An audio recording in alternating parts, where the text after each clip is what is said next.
Puji Tuhan, selamat berjumpa kembali untuk seluruh anggota PERA GUPDI Jemaat Pasar Legi. Saat ini kita akan mempersiapkan diri untuk mendengarkan renungan singkat. Mari kita berdoa. Ya Tuhan, kami bersyukur kalau pada saat ini kami dapat bersama-sama berjumpa kembali dan kami mempersiapkan diri untuk mendengarkan sebagian dari firman-Mu.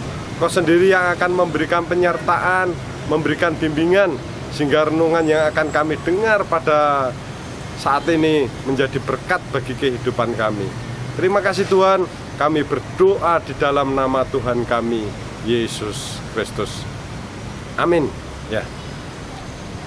Pada saat ini kita akan mendengarkan renungan yang berjudul Penantian yang Tidak Sia-sia. Diambil dari Mazmur Daud pasal yang ke-27 ayat pertama sampai dengan yang ke-14. Tapi saat ini saya akan membacakan ayat yang ke-14. Nantikanlah Tuhan, kuatkanlah dan teguhkanlah hatimu. Ya, nantikanlah Tuhan.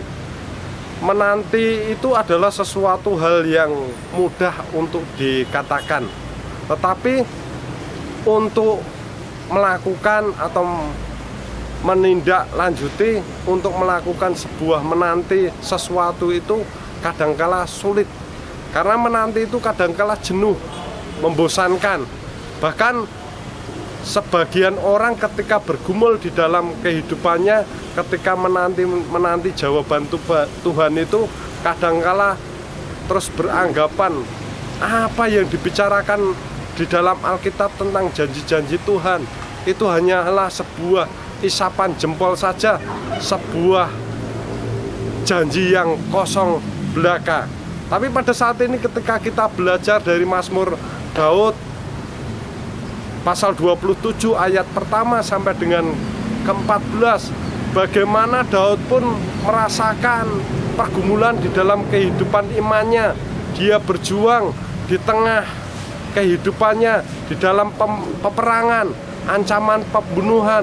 Tetapi Daud tetap berserah kepada Tuhan. Ketika kita membaca di dalam Mazmur 27 ayat yang ketiga, sekalipun timbul peperangan melawan aku, dan hal itu pun aku tetap percaya. Daud tetap percaya kepada Tuhan di tengah-tengah pergumulan hidupnya.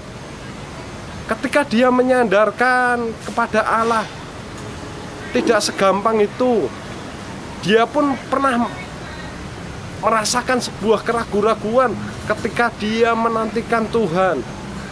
Kalau kita dapat baca nanti Bapak, Ibu, dan saudara-saudari di ayat yang ke-7 sampai dengan yang ke-9, bagaimana keraguan dari Daud ketika dia di tengah-tengah pergumulannya. Kasihanilah aku dan jawablah aku. Terdengar seperti keluar dari seorang yang takut dan ragu. Janganlah menyembunyikan wajahmu kepadaku, dan jangan membuang aku, dan janganlah meninggalkan aku. Itulah rasa-rasa keraguan dalam diri Daud. Tapi satu hal yang membuat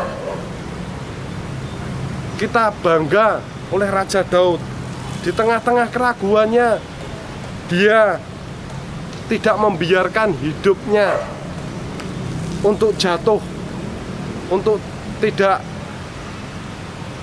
meninggalkan Tuhan. Di ayat yang ke-14, sesungguhnya aku percaya akan melihat kebaikan Tuhan di negeri orang-orang yang hidup. Nantikanlah Tuhan, kuatkanlah dan teguhkanlah hatimu. Ya, nantikanlah Tuhan. Luar biasa. Itulah kisah dalam ayat pertama sampai 14. Di tengah-tengah keraguan, Daud tetap menantikan. Orang-orang yang menantikan Tuhan, orang-orang yang menyerahkan hidupnya ketika menanti, karena dia percaya, pasrah kehidupannya kepada Tuhan. tidak akan pernah sia-sia. Orang yang menantikan Tuhan itu akan mendapatkan berkat. Berkat yang pertama seperti yang dituliskan di dalam Yesaya 49 ayat yang ke-23. Maka engkau akan mengetahui bahwa akulah Tuhan, dan bahwa orang-orang yang menanti-menantikan aku tidak akan mendapatkan malu. Ketika kita menantikan janji-janji Tuhan, kita tidak akan pernah mendapatkan malu, karena tepat pada waktunya Tuhan akan memberikan jawaban, memberikan sukacita tersendiri. Karena kita percaya bahwa Allah kita adalah Allah yang hidup. Yang kedua, ketika kita menantikan Tuhan, kita akan mendapatkan kekuatan baru dari Tuhan. Tetapi orang-orang yang menanti-nanti Tuhan mendapatkan kekuatan baru. Mereka seumpama raja wali yang naik terbang dengan kekuatan sayapnya. Mereka berlari dan tidak menjadi lesu. Mereka berjalan dan tidak menjadi lelah. Orang yang menantikan Tuhan akan mendapatkan kekuatan baru dari Tuhan.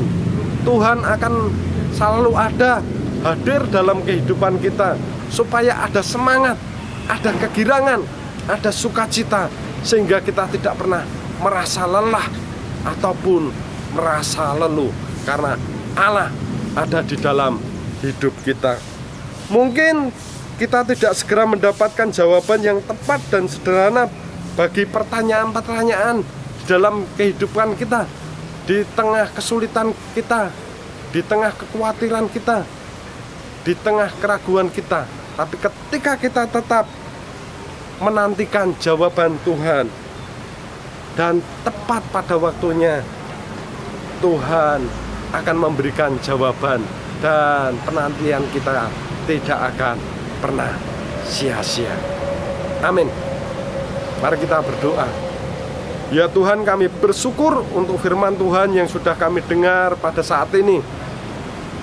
Di tengah-tengah kekhawatiran kami, di tengah-tengah keraguan kami akan selalu percaya, berserah kepada Engkau, bahwa Engkau akan memberikan kekuatan baru kepada kami, dan Engkau memberikan jawaban, karena Engkau Allah yang hidup bagi kami. Terima kasih Tuhan, kami serahkan kehidupan kami di dalam kasih-Mu. Dalam nama Yesus kami berdoa. Amin.